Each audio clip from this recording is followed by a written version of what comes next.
Saint Martin, Sajek, Baghaichhari, এই সমস্ত এলাকা আজকে আমাদের যাওয়ার একটা দ্রোহ হয়ে গেছে। আবার শুনি একটা জায়গায় নাকি করিডোর দেওয়া হবে। কিসের করিডোর?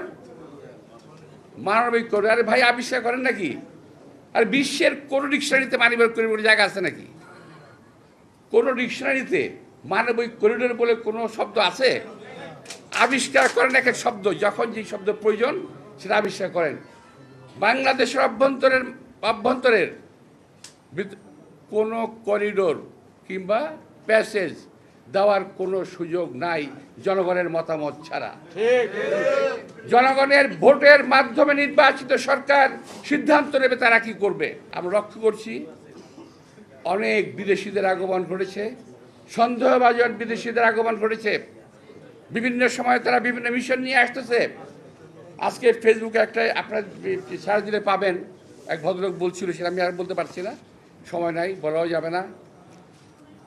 তো আমার ধারণা এই সরকার ইচ্ছাকৃতভাবে এই অপকর্মগুলো করছে। এই সরকার এই মুহূর্তে এই সরকারকে অন্তত আমি আমার কথা বলছি, নিরপেক্ষ ভাবতে আমি পারছি না। তারা কোনো উদ্দেশ্য পারপাস সার্ভ করতেছে। এই সরকার কোনো পরিস্থিতিতেই গণবান্ধব কিংবা দেশপ্রেমিক সরকার নয়। আমি পরিষ্কার ভাষায় এটা বলতে চাই।